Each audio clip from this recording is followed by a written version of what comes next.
2 Kings chapter 13. In the 23rd year of Joash, the son of Ahaziah, king of Judah, Jehoahaz, the son of Jehu, became king over Israel and Samaria, and reigned 17 years. And he did evil in the sight of the Lord, and followed the sins of Jeroboam, the son of Nebat, who had made Israel sin. He did not depart from them. Then the anger of the Lord was aroused against Israel, and he delivered them into the hand of Hazael, king of Syria, and into the hand of Benhadad, the son of Hazael, all their days. So Jehoahaz pleaded with the Lord, and the Lord listened to him, for he saw the oppression of Israel, because the king of Syria oppressed them. Then the Lord gave Israel a deliverer, so that they escaped from under the hand of the Syrians, and the children of Israel dwelt in their tents as before. Nevertheless, they did not depart from the sins of the house of Jeroboam, who had made Israel sin, but walked in them, and the wooden image also remained in Samaria. For he left of the army of Jehoahaz only 50 horsemen, 10 chariots, and 10,000 foot soldiers, for the king of Syria had destroyed them and made them like the dust at threshing. Now the rest of the acts of Jehoahaz, all that he did in his might, are they not written in the book of the Chronicles of the kings of Israel? So Jehoahaz rested with his fathers, and they buried him in Samaria. Then Joash his son reigned in his place. In the 37th year of Joash king of Judah, Jehoash the son of Jehoahaz became king over Israel and Samaria, and reigned 16 years. And he did evil in the sight of the Lord. He did not depart from all the sins of Jeroboam the son of Nebat, who made Israel sin, but walked in them.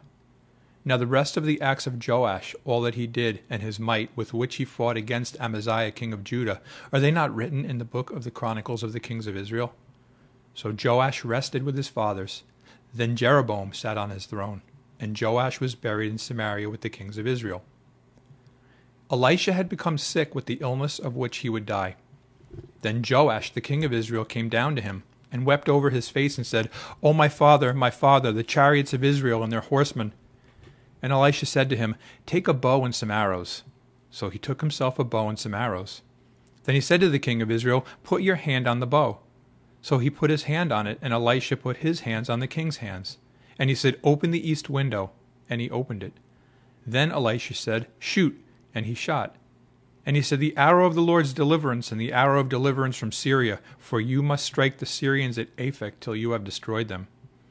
Then he said, Take the arrows. So he took them. And he said to the king of Israel, Strike the ground. So he struck 3 times and stopped. And the man of God was angry with him and said, You should have struck 5 or 6 times. Then you would have struck Syria till you had destroyed it. But now you will strike Syria only 3 times. Then Elisha died, and they buried him. And the raiding bands from Moab invaded the land in the spring of the year. So it was, as they were burying a man, that suddenly they spied a band of raiders, and they put the man in the tomb of Elisha. And when the man was let down and touched the bones of Elisha, he revived and stood on his feet. And Hazael, king of Syria, oppressed Israel all the days of Jehoahaz.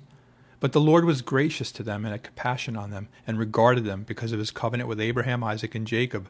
And he would not yet destroy them or cast them from his presence. And Hazael, king of Syria, died.